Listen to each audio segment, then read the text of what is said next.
पिछले 4 साल में ये तीसरा ट्रांसफ़र था। पापा के साथ हम पांचों यानी कि 4 हम बहन भाई और एक हमारी माँ बार बार सामान कभी इधर से उधर ले जाने में परेशान हो रहे थे और सबसे ज़्यादा दिक्कत आती थी बार बार स्कूल बदलने में, नया माहौल और नए लोग। और जब हम थोड़ा स्टेबल होते तो पापा एक नई जगह पर जाने का हुक्म सुना देते। और इस बार पापा का तबादला शहर से दूर एक पहाड़ी पर्वत से एक गाँव में हुआ था और इस बात से हम चारों का मुँह लटका हुआ था। एक तो गांव और ऊपर से इतना बिछड़ा हुआ, ऊपर से ऐसे गांव में न ढंग का स्कूल होगा और न रहने की जगह, और ऊपर से हमारे बड़े ख़ानदान के ऐसे छोटे मोटे घरों में गुजारा भी नहीं था। पापा ने बताया हमारे रहने के लिए गवर्नमेंट ने एक पुराने बंगले को रेनोवेट किया है, उसमें कोई दिक्कत नहीं होने वाली। एक बार फिर बाहरी मन से हमने शहर वाला मकान छोड़ा और हमारा सफ़र पहाड़ी की तरफ रवां दवां हो गया। हम 4 बहन भाइयों में सबसे बड़ा मैं रवि, और फिर मुझसे छोटा सचिन, और हमारी 2 छोटी बहनें, एक विनी जो कि 14 साल की थी और सबसे छोटी सोनी थी। और विनी हम चारों बहन भाइयों में से सबसे ज़्यादा नटखट और चुलबुले मिजाज की थी। हर वक्त खेलना कूदना, लोगों को परेशान करना, यही उसके रोज़मर्रा के मामूल थे। हम नए बंगले में पहुंच चुके थे। ये बंगला तो हमारे अंदाजे से कई गुना बड़ा साबित हुआ।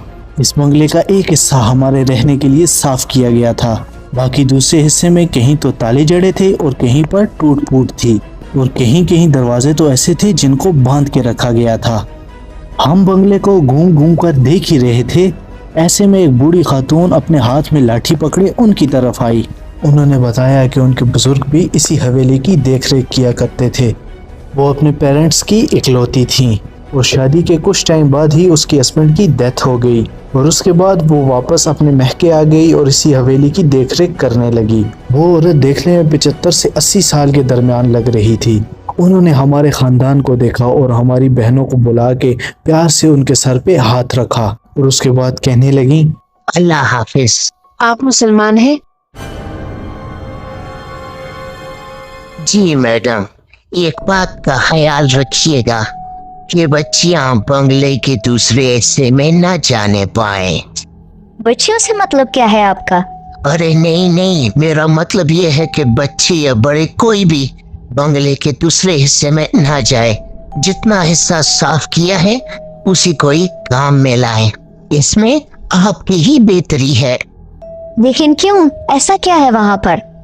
कुछ नहीं, बस बरसों से खाली पड़ा है और बहुत सारी जगह टूटी फूटी है। कोई हादसा ना हो जाए इसलिए एहतियातन कह दिया बस। बाकी आप लोगों की जैसी मर्जी वैसे रहो। वो दूसरी तरफ मुड़ी और जाने लगी। क्या आप इस बंगले में नहीं रहती हैं? माँ ने हैरानी से पूछा। अरे नहीं, मैं तो पास ही बनी एक छोटी सी बस्ती में रहती हूँ, यहाँ से ज्यादा दूर भी नहीं है, और अगर कोई जरूरत हो तो बुला लीजिएगा। हम घूम घूम कर पूरे घर का मुआयना करने लगे। पापा और माँ घर का सामान सही करने में लग चुके थे और इतनी बड़ी हवेली में तकरीबन 20 कमरे थे और तकरीबन इनमें से भी 10 कमरे बंद थे और या कहीं कहीं से टूटी फूटी हालत में थे, और बाकी 10 कमरों में से 4 तो हमने अपने लिए पसंद कर लिए थे और बाकी कमरों में सामान लगाने के बाद भी 2 कमरे बच चुके थे, और ये दोनों कमरे मेरी शरारती बहनों के लिए खेलने का मैदान बन चुके थे, और हमारा दाखिला गांव के ही एक स्कूल में करा दिया गया था। पापा को मिली सरकारी गाड़ी में अक्सर औकात हम कुदरती नज़ारों को देखने आसपास निकल जाया करते थे, और वैसे भी पहाड़ी इलाके तो बेपनाह खूबसूरत होते हैं, और इन खूबसूरत दिखने वाली वादियों और कहकशाओं में एक और चीज़ कॉमन होती है, भला जादू और भूत प्रेत की कहानियाँ। और अक्सर औकात हमारे क्लासमेट्स हमें जिन्नों और भूतों की कहानियाँ सुना के डराते थे, और मैं भी घर आके अपने छोटे बहन भाइयों को डराने की गर्ज से उन कहानियों में और मिर्च मसाला ऐड करके उन्हें सुनाया करता था। अक्सर औकात वो जब डर के रोने लगते तो मुझे अपनी जीत का एहसास होता और मेरे चेहरे पर मुस्कान खिल जाती। और हमें यहाँ पर आए अभी कुछ ही दिन गुजरे थे। मैं अपने छोटे भाई सचिन के साथ क्रिकेट खेल रहा था। मुझसे तीनों बच्चों का ख्याल रखने का बोलकर मेरी माँ काम खत्म करके सोने चली गईं और मेरी दोनों छोटी बहनें उन्हीं दोनों कमरों में फुल मस्ती कर रही थी। लेकिन फिर कुछ अजीब हुआ। अचानक से मेरे कानों में एक चीख की आवाज़ पड़ी। मैं और सचिन वहां पर अपना बैट बॉल छोड़ के तेजी के साथ अंदर की ओर भागे। चीख की आवाज सुन के माँ भी अपने कमरे से जल्दी से उठी और लड़कियों की तरफ जाने लगी। और जब हम हॉल में पहुंचे तो वहां पर तो कोई भी दिखाई नहीं दे रहा था और सोनी के रोने की लगातार आवाजें आ रही थी। और ये हमें सोचते देर न लगी कि सोनी की आवाज हवेली के दूसरे हिस्से से आ रही है। मैंने सचिन का हाथ पकड़ा और जल्दी से हवेली के दूसरे हिस्से में भागने लगा। हर तरफ मकड़ी के जाले और धूल ही धूल पड़ी हुई थी। हमने देखा तो विनी नीचे बेहोश पड़ी थी और सोनी उसके पास खड़ी जोर जोर से रो रही थी। लगभग उसी वक्त माँ भी हमारे पास पहुंच आई थी। विनी को बेहोशी की हालत में देख के माँ की तो चीख ही निकल गई। सोनी को चुप कराने के बाद मैंने उससे पूछा, तुम चीखे क्यों मार रही हो और विनी कैसे बेहोश हुई?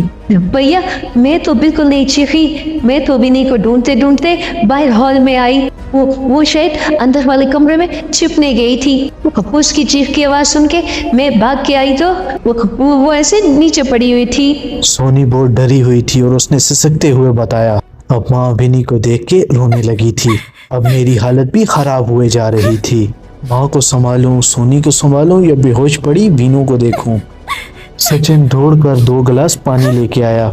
एक गिलास माँ को थमाकर दूसरे गिलास से विनी को छींटे मारे और वो धीरे धीरे होश में आने लगी। विनी को होश में आता देख माँ और छोटी का रोना बंद हो गया था।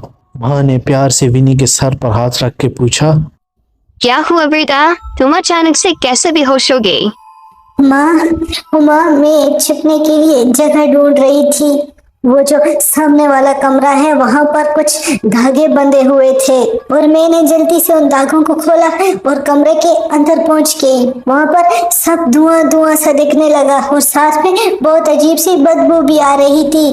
जब मैंने पीछे मुड़ के बाहर जाने की कोशिश की तो ऐसा लगा कि बाहर जाने का रास्ता ही खो गया है। मुझे बहुत डर लग रहा था तो इसलिए मैंने डर के मारे चीख मार दी। मुझे नहीं पता चला कि मैं यहाँ पर कैसे आई। इसके बाद छोटे भाई ने कहा कि तुम कमरे के अंदर थी। कमरे के अंदर से तुम बाहर कैसे निकली? हमने जब तुम्हें देखा तो तुम नीचे गिरी पड़ी हुई थी। मुझे नहीं पता भैया, बस मुझे बहुत डर लग रहा है। अब मैं कभी उस तरफ नहीं जाऊंगी। उस वक्त सबको कुछ अजीब सा एहसास हो रहा था, इसीलिए बात को वहीं पर रफा दफा करके अम्मी उनके लिए हलवा बनाने के लिए चली गईं। इस वाक्य से कुछ बातें मेरे मन में खटक चुकी थीं। अगर विनी की बात सच है तो मैंने क्यों कभी भी उस दरवाजे के सामने धागा बंधा नहीं देखा? और दूसरी और सबसे अहम बात यह है कि विनी कमरे से बाहर कैसे पहुंची? जब विनी अंदर थी तो धुआं कब और कहां से अंदर आया? कैसी महक की बात कर रही है विनी? और अभी मेरे दिल में हलचल होने लगी क्योंकि इन सवालों का कोई जवाब नजर नहीं आ रहा था और मुझे इन सवालों के जल्द अज जल्द जवाब ढूंढने थे।